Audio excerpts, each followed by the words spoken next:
Welcome back to Aetheral Space. We are back. That's right. It's time. So, quick recap. Yes, quick recap. Last time, Marie was still alive the whole time.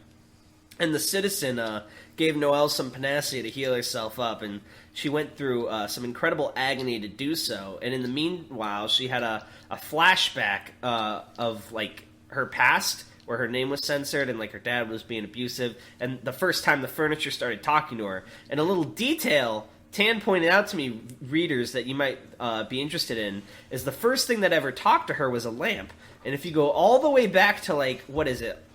Beginning of Arc 2 or some point in Arc 1. It's in Arc 1. Arc 1, Dragon mentions when he, like, has a moment that he's like, you gotta be careful not to get trapped in your mind as a cogitant. I heard a story about a girl whose lamp started talking to her and she went crazy. And it was I didn't even realize that foreshadowing. It hadn't occurred to me because it had been so long since we read that part. So, yeah. Food for thought. Anything else before I begin? Is that sufficient for the recap? That's it. That's what happened. Okay. Dragon shot Deer a resentful glare. The security chief was sprawled out among the scattered boxes of ammunition and supplies, staring off into space as the sounds of explosions rang out from the hospital. Really? Dragon said flatly. We're really going to do nothing. Deer's gaze slid over to regard him. There's nothing to be done, he said simply. You don't know that for sure. Deer closed his eyes and sighed heavily. I've taken in the information, he said. Regarded it and came to a conclusion. I'm not the one equipped to make a decision about what comes next. We need to wait for orders, and Tan needs to fix the grammar should be came to a conclusion. No, it still works. Taking in the information, regarded it, and come to a conclusion. I suppose so. The blue lines, why is Windows being done? Oh.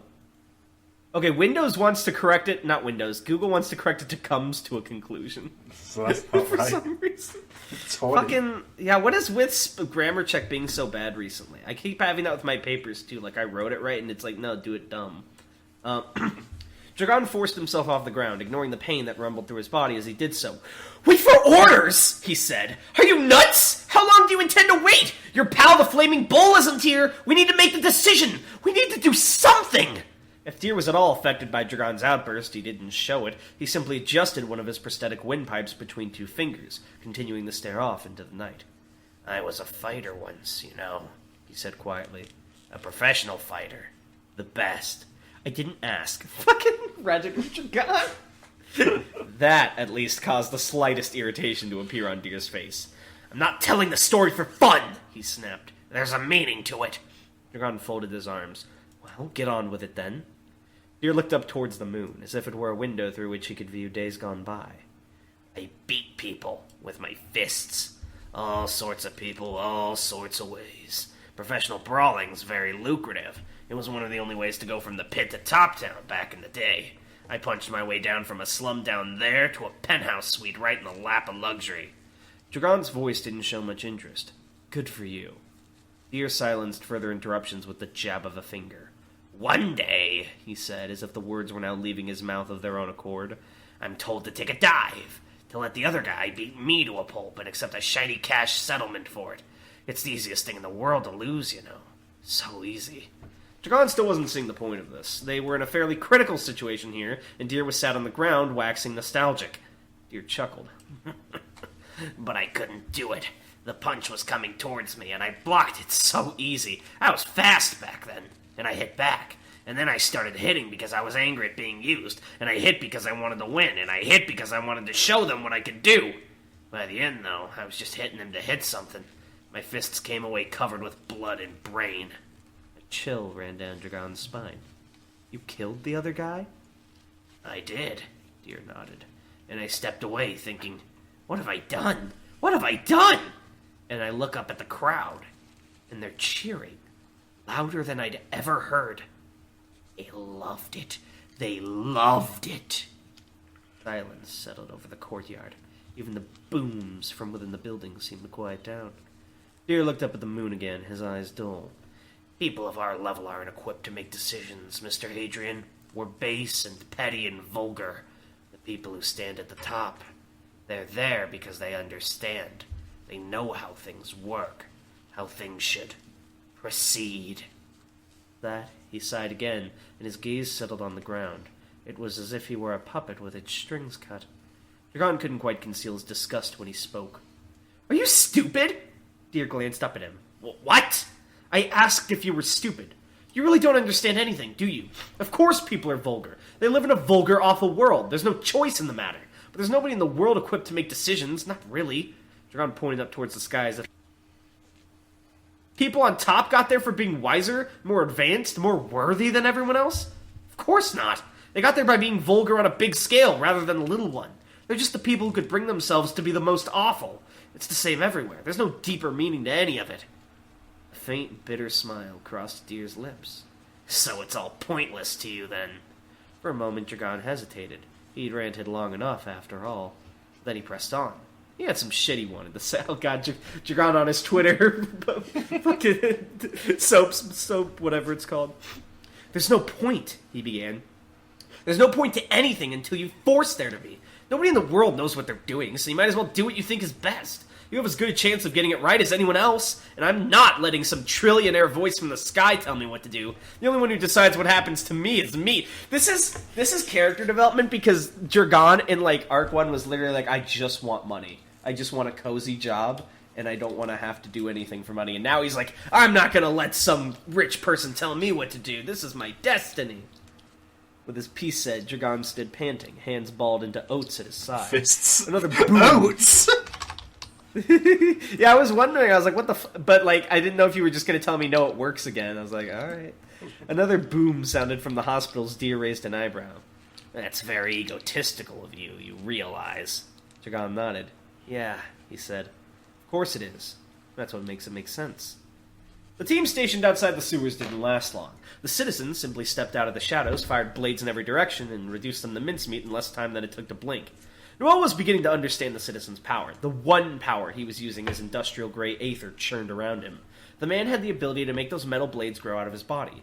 He used it to make that armor, to make those weapons, to both defend and eviscerate. And if he grew a blade in the same spot where one already was, it was launched out of his position faster than a bullet. He was deadly at any range. Noel knew that she wouldn't stand a chance against him. He'd shred both her and any drones she had with a single flex of his body.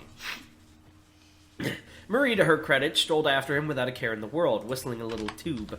Simeon was still slung over his shoulder, nasty purple bruises making themselves known across his body. Whoever he'd run into, they'd done a number on him. They were making their way across an abandoned industrial district now. The whole area had been evacuated after Sate's little announcement. A thought suddenly occurred to her. Sate. Did you get him? She called out to the citizen, still holding her onto her newborn arm. Did you get Sate? The man is dead, the citizen said simply.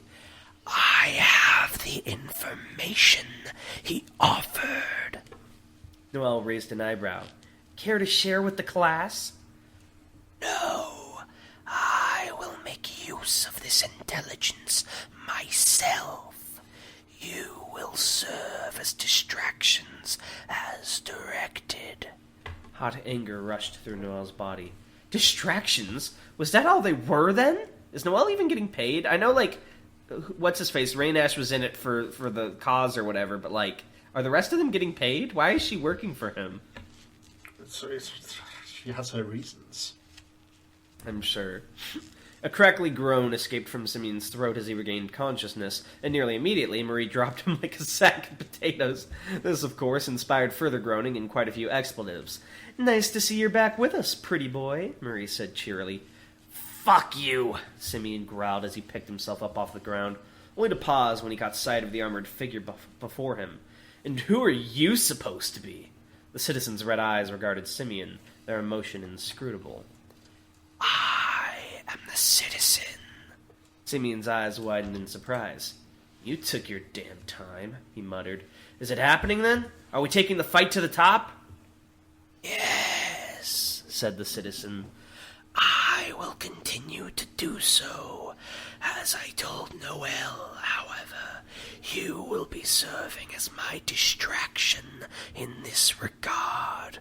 Please continue your good work. And with that, he turned and began walking away. It seemed that he intended to leave them to their own escape from this point forward. Simeon frowned, took a step forward, and where the hell are you going? Feels weird there's two forwards there. I have business to attend to, The citizen intoned as he walked.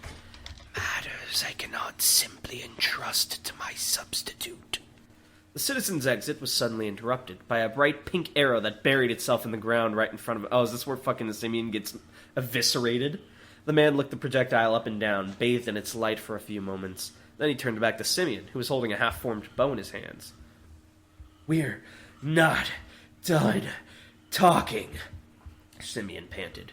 "You think we're happy to just run around doing whatever you tell us to? We're the ones taking the risks, so we deserve to know what's going on. We're not your little dogs that'll come when you whistle." Noah looked cautiously from Simeon to the citizen. She'd known Simeon could be quite hot-blooded when it came down to it, but this was beyond the pale. I believe I already told you how much I appreciated your work, The citizen said softly. "Oh, I'm sure you do," Simeon began. "But you'd best start giving us some answers, or..." Yeah, I fucking called it. Simeon's head disappeared. 1 second he was talking, and the next the only thing remaining of his cranium were a few loose strands of flesh emerging from his open neck. For a moment he still stood there, still pointing the bow in the citizen's direction with twitching hands. The next he fell to the floor in an undignified heap. Noelle stared at the corpse, eyes tracking it as it fell. Slowly, so slowly, she blinked. She didn't even realize her mouth was hanging open until she tasted the cold air. Marie winced, looking at the blood-drenched blade that had lodged itself into a wall a short distance away. "That's a little harsh, don't you think?" The citizen shook his head. The tiniest of cracks can sink great and mighty ships. Our revolution is not yet born. I cannot risk it for anything. Noelle stumbled backwards as the spreading pool of Simeon's blood reached her shoes. Her mouth was still moving wordlessly. It was as if she was trying to explain to herself what had just occurred. Please don't misunderstand, Noelle, said the citizen, and at the very mention of her name, Noelle almost jumped out of her skin. It is the same with you. Your efforts are invaluable to me, but your betrayal, your disloyalty, would be disastrous. I cannot even risk it. That is the level of importance you hold. Do you understand? Slowly, Noelle nodded, the motion increasing in vigor over several seconds. Of course. She was the most valuable. That made sense. He wouldn't just get rid of her for no reason. She was needed. She was valuable, invaluable, an irreplaceable resource, so there wasn't anything to worry about. She wouldn't just be thrown away. He couldn't afford to do such a thing to her for no reason because she was so important. She wouldn't be left alone again. Forcing a smug smirk onto her lips, Noelle waved her new hand. "But of course," she said, voice still wavering slightly through the feigned arrogance, we're not all stupid enough to run our mouths like that." The citizen stared at her for a moment longer, as if transmitting the fear of death right into her body, before turning around again and marching off into the shadows. You will know when I need you again. It was nearly another half an hour before they came out of the hospital. Dragon watched the trio, Skipper, Serena, and Ruth, as they marched out, all of them covered in dust. Oh, yay! I thought there was going to be like a big scene for the rescue. He just kind of nailed it, though. It seemed there had been quite a bit more property damage since he'd seen them last. Ruth was holding her bandaged side, and Serena seemed to have acquired a brace for her broken arm. Skipper himself was walking firm, but with quite a few more cuts and bruises than Dragon remembered. "You took your time," Dragon said as they reached him and Deer. Skipper waved a seemingly carefree hand. "You see this?" he said, looking at Ruth. "I carry a kid out of the path of hundreds of bloodthirsty drones, and this is the thanks I get? What a cruel world we live in." Dragon's eyes flicked between... Oh, you missed one. I did? Ruth just looked down at the ground, pale. Something had definitely spooked her. Dragon's eyes flicked between the other three members of the crew. "What happened?" he said after a moment, abandoning the attempts at snark. Skipper answered, but looked instead at Deer as he did so. "It was him. The citizen. Security chief stepped forward, eagerness overriding his stoicity for a brief moment. "Did you get him?" he said hurriedly. "Did you win?"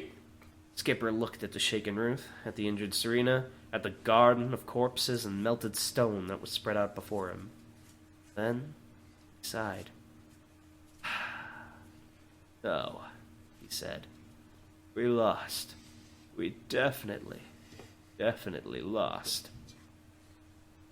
That is chapter 3.34. A little bit shorter than usual. Back to the 6th page. But you know what? Arc 3 has been full of longer chapters, so I can't really complain about it. I'll just simply make Tanhony record another one with me tonight before he goes to bed. Yeah. So, that was pretty good.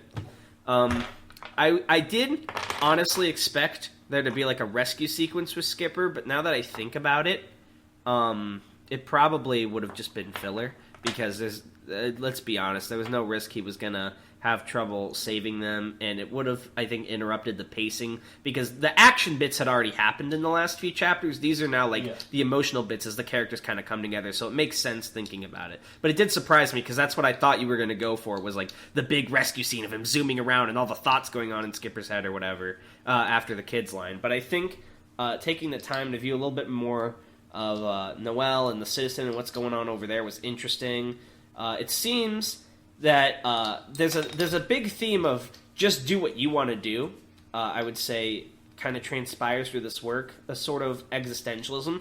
Sure, you have the evil corporate bastards that are fucking people over, but then the Citizen's not exactly a saint either, cutting off the head of his own subordinate. It's really just people with their own desires, kind of impressing those desires onto others and using their power to reach them. And then characters like Dragon and Ruth are more focused on the aspect of finding meaning in their life rather than achieving some sort of goal. Although, in the beginning, Dragon's goal was just to live a comfortable life. But it seems like that's kind of the theme you've got going on here, is this idea of desire, or what people want, ambition, and using power to pursue it. And it's kind of interesting.